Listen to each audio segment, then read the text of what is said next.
नमो नमः प्रियछात्राः। सत्रे अस्मिन् भवतीनां च हार्दिकं स्वागतम् अस्ति। अस्मिन् सत्रे अद्य वयं नूतनपाठ्यक्रमस्य विषये चर्चां करिष्यामः। संस्कृत कोर् कक्षा 12 नूतनपाठ्यक्रमः भागद्वये विभाजितः अस्ति। संशोधितः पाठ्यक्रमः अस्मिन् सत्रे चर्चिष्यते। तर्हि प्रारम्भं कुर्मः। नमस्कार प्यारे बच्चों, आप सभी का इस सत्र में स्वागत है। कक्षा 12वीं संस्कृत केंद्रिकम कोड संख्या 322 के नूतन पाठ्यक्रम के विषय में इस सत्र में हम चर्चा करेंगे। बच्चों, सीबीएसई के द्वारा पाठ्यक्रम में कुछ संशोधन और परिवर्तन किया गया है। जो संशोधन है वो मुख्य रूप से 2 प्रकार का है।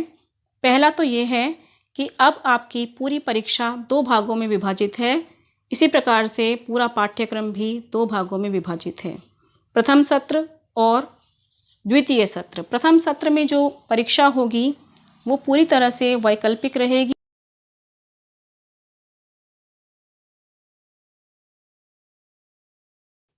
प्यारे बच्चों, सबसे पहले हम व्याकरण की बात करते हैं। व्याकरण के सभी बिंदु आपके पाठ्य पुस्तक के पाठों पर आधारित हैं। अपने पाठों को बड़े ध्यानपूर्वक पढ़ें। प्रत्येक वाक्य, प्रत्येक शब्द, उसके अर्थ, उसकी व्याकरण के परिचय को बहुत ध्यान से पढ़ना है, क्योंकि सारे ही प्रश्न व्याकरण के पाठ ही कवर करेंगे। पाठों से ही सारे प्रश्न आएंगे, चाहे संधिच्छेद हो, समास हो, प्रत्यय हो या उपविभक्ति। 4 ही टॉपिक हैं व्याकरण के। सबसे पहले संधि, जिसमें स्वर, व्यंजन और विसर्ग संधि के कुछ भेद हैं, और समास, अव्ययी भाव, द्वंद्व और तत्पुरुष, साथ ही बहुब्रीहि का एक भाग। तो बेटा, ये बहुत ही संक्षिप्त कर दिया गया है। आपका पाठ्यक्रम बहुत ही सरल कर दिया गया है सीबीएसई के द्वारा। इसका आप अच्छे से अभ्यास करेंगे तो बहुत अच्छे अंकों से आप पास हो सकते हैं। साथ ही प्रत्यय में कृत प्रत्यय, तद्धित प्रत्यय और स्त्री प्रत्यय। कृत प्रत्यय के अंतर्गत भी क्त, अनियर, क्षत्रिय, शानच और 3 प्रत्यय। इसी प्रकार से तद्धित प्रत्यय में मतुप, इन, ठक, ठय और त्व प्रत्यय। स्त्री प्रत्यय में टाप और गीप, और साथ ही 3 अंकों का जो हर वर्ष आता है उपविभक्ति प्रयोग, ये भी पाठ्य पुस्तक पर आधारित है। पाठों को हम ध्यानपूर्वक पढ़ें। पुनः पुनः आपको याद दिला रही हूँ कि सभी पाठों को ध्यानपूर्वक पढ़ें। प्रत्येक वाक्य के प्रत्येक पद पर ध्यान देना है। भाषिकम कार्यम, जो कि पठित अवबोधनम का एक हिस्सा है, जिसमें आपके गद्य, नाट्य और पद्य के आधार पर विशेषण, विशेष्य, कर्तृक्रिया, पर्याय और विलोम, इन पदों का चयन करना। बच्चों, आपको एक बीच में टिप्स दे देती हूँ। ये हमारा एक आइडिया है, एक मेरा अनुभव रहा है कि 99% ऐसा होता है जब वाक्य में विशेषण, विशेष्य का चयन करना हो तो जो 2 पद समान स्वरूप के हैं, क्योंकि ये व्याकरण का नियम भी है कि विशेषण और विशेष्य में एक समान लिंग, विभक्ति और वचन होते हैं, तो पूर्व पद पहले वाला शब्द विशेषण पाया जाता है और बाद वाला शब्द विशेष्य होता है। अधिकांशतया ये नियम बिल्कुल ठीक बैठता है। इसी प्रकार से क्रियापद हमेशा वाक्य के अंत में मिलता है और कर्तृपद प्रारंभ में। पर्याय और विलोम शब्दों का आप अभ्यास कर सकते हैं, पाठों को ध्यानपूर्वक पढ़कर, उनके अर्थ को समझकर, हिंदी अर्थ को जानकर। फिर है 6ठा प्रश्न आता है, प्रदत्त पंक्तिषु प्रसंगानुसारम पदानाम अर्थ चयनम। ये आप कक्षा 11वीं में भी कर चुके हैं। एक आपको वाक्य दिया जाता है, उसमें रेखांकित पद होता है जिसके 3 या 4 अर्थ दिए जाएंगे, जिसमें से आपको सही अर्थ का चयन करना है। बहुत ही सरल सा प्रश्न है।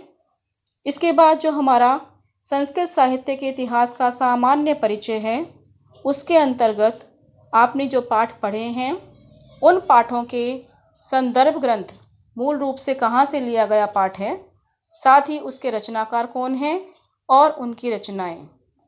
भास्वती पाठ्यपुस्तकस्य पाठानां संदर्भग्रन्थाः रचयितारः तेषां रचनाः च। ये प्रश्न रहेगा। इसके अतिरिक्त महाकाव्य, गद्य काव्य और चंपू काव्य, इनकी विशेषताएं, इनका सामान्य सा परिचय। और नाट्य तत्वानां मुख्य विशेषतानां परिचयः, अर्थात नाट्य तत्वों के संस्कृत नाटकों की जो मुख्य विशेषताएं हैं उनका परिचय भी आपको होना चाहिए। अब देखिए हमारी जो पाठ्य पुस्तक है भास्वती द्वितीयो भागः, उसमें से आपके प्रथम सत्र में केवल 4 ही पाठ निर्धारित हैं जो आएंगे परीक्षा में, जिसमें प्रथमः पाठः अनुशासनम, तृतीयः पाठः मातुराज्ञा गरीयसी, चतुर्थः पाठः प्रजानुरंजको नृपः और पंचमः पाठः तौवारिकस्य निष्ठा। प्रथम पाठ बहुत ही छोटा सा संक्षिप्त पाठ है, एक ही अनुच्छेद का, एक ही पैराग्राफ का छोटा सा पाठ है। इसको आप ध्यान से पढ़ लेंगे। तैत्तिरीय उपनिषद से लिया गया पाठ है। इसी प्रकार मातुराज्ञा गरीयसी भगवान श्री राम के जीवन का एक दृश्य दर्शित है इसमें। यह भी बहुत ही मनोरंजक और रुचिकर पाठ है। प्रजानुरंजको नृपः रघुवंशम से लिया हुआ पाठ है। तो इसी प्रकार से तौवारिकस्य निष्ठा गद्य का एक बहुत ही सुंदर उदाहरण प्रस्तुत करता है। सभी पाठ बहुत ही रुचिकर और बहुत ही सरल हैं। आप इनका खूब अभ्यास करेंगे। इसके अतिरिक्त जो संस्कृत साहित्य का परिचय है उसके लिए 3 टॉपिक दिए गए हैं, महाकाव्य, गद्य काव्य एवं चंपू काव्य और नाट्य साहित्य। तो गद्य काव्य और चंपू काव्य और महाकाव्यों की विशेषताएं क्या हैं और मुख्य मुख्य महाकाव्यों का मुख्य ग्रंथों के कुछ नाम और उनके रचनाकार, इनको आप तैयार कर लें। इसके बाद देखिए आंतरिक मूल्यांकनम, कुल मिलाकर आपका 20 अंकों का होता है आंतरिक मूल्यांकन, इंटरनल असेसमेंट जिसे हम कहते हैं। इसमें भी 10 अंक प्रथम सत्र में विभाजित किए गए हैं और 10 अंक द्वितीय सत्र में, जो आपकी वार्षिक परीक्षा होगी, वार्षिक मूल्यांकन होगा, उसमें 10 अंक आएंगे। 10 अंक आपके यहाँ निर्धारित हैं। इसके अंतर्गत भी कुछ टॉपिक दिए गए हैं जिसमें श्रवण और संभाषण कौशल, जिसमें हम ASL कहते हैं, जैसे आप इंग्लिश का ASL करते हैं, स्पीकिंग और लिसनिंग स्किल उसमें जांची जाती है। इसमें कथा, संवाद, वार्तालाप, भाषण, नाटक, वार्ता अर्थात समाचार इत्यादि आप प्रस्तुत कर सकते हैं। या जैसे भी इन एक्टिविटीज़ के अतिरिक्त भी यदि आपके अध्यापक कुछ एक्टिविटी बताते हैं, कुछ क्रियाकलाप बताते हैं, तो वो इसके अंतर्गत आएगा। कुल मिलाकर प्रथम सत्र का पाठ्यक्रम 40 अंकों का प्रश्न पत्र और 10 अंक जो होंगे वो आपके 10 अंकों का आंतरिक मूल्यांकन रहेगा। इसी प्रकार से जो द्वितीय भाग है वार्षिक परीक्षा का, उसका भी संशोधित पाठ्यक्रम आ चुका है। वो पूरा का पूरा पेपर वर्णनात्मक होगा, डिस्क्रिप्टिव होगा। फर्स्ट टर्म का सारा ऑब्जेक्टिव होगा, MCQ मल्टीपल चॉइस क्वेश्चंस होंगे और द्वितीय सत्र यानी वार्षिक परीक्षा, इसमें सारा प्रश्न पत्र आपका वर्णनात्मक रहेगा।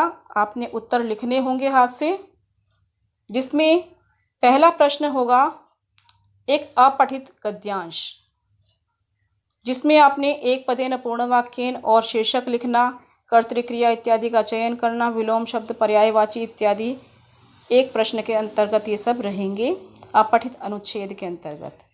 और रचनात्मकम कार्यम को देखते हैं तो पहले की तरह इसमें कोई खास परिवर्तन नज़र नहीं आता।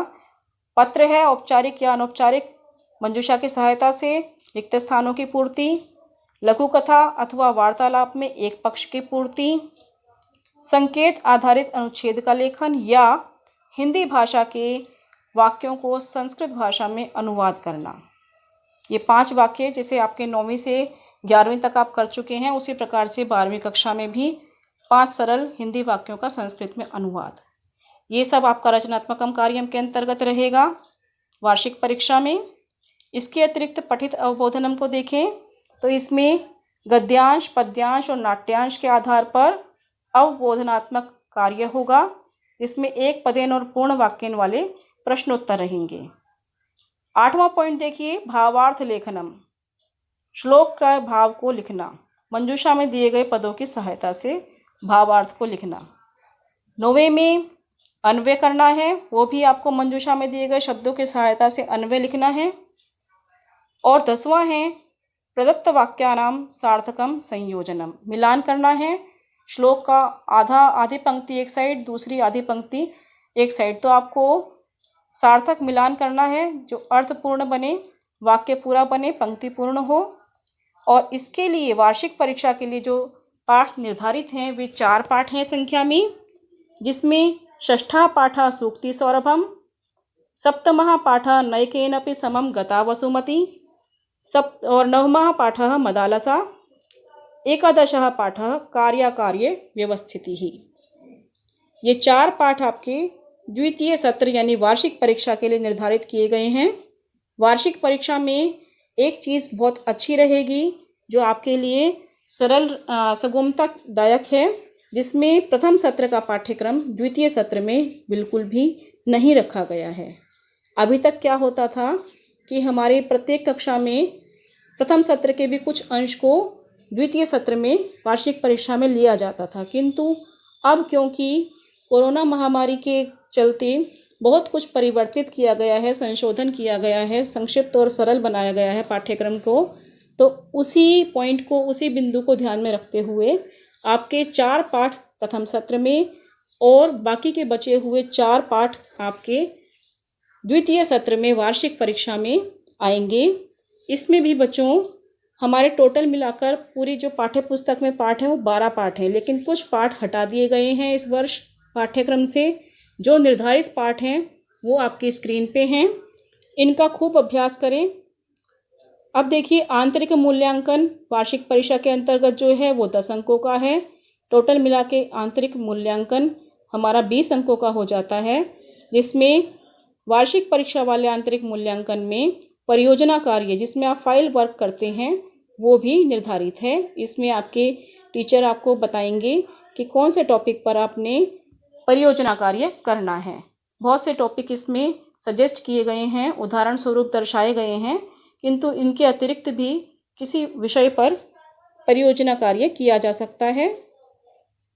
साथ ही कुछ पुस्तकें बताई गई हैं जो आपके लिए पठनीय हैं, जैसे भास्वती पाठ्यपुस्तक और व्याकरण के लिए व्याकरण सौरभम, रचना अनुवाद कौमुदी जो सहायक पुस्तक रहेगी, डॉक्टर कपिल देव द्विवेदी के द्वारा लिखित संस्कृत साहित्य का परिचय एक संदर्भ पुस्तक रेफरेंस बुक के रूप में, संशोधित संस्करण उसका, और वेद पारिजातम। इसके अतिरिक्त आपकी जो टीचर्स बताती हैं उनके अनुसार भी आप खूब तैयारी करें बच्चों। पाठ्यक्रम संक्षिप्त है, इसका अर्थ ये नहीं है कि इसको कम समय दें। खूब मेहनत से खूब पूरा समय देकर, संस्कृत बड़ा स्कोरिंग सब्जेक्ट है, काफ़ी अच्छे अंक आप इसमें ले सकते हैं। इस पर पूरा ध्यान देना है और खूब मेहनत से, अथक परिश्रम से कक्षा 12वीं का रिजल्ट आपको पूरी मेहनत के अनुसार अपना परीक्षा परिणाम लेना है, जिससे कि हम सभी गौरवान्वित हों आपके परीक्षा परिणाम को देखकर। आप स्वयं, आपके माता पिता, आपके टीचर्स सभी गौरवान्वित हों कि हमारे बच्चे ने कितना अच्छा रिजल्ट दिया। खूब पढ़ो, खूब नॉलेज लो बेटा, खूब मेहनत करो और खूब अच्छे अंकों से पास हो।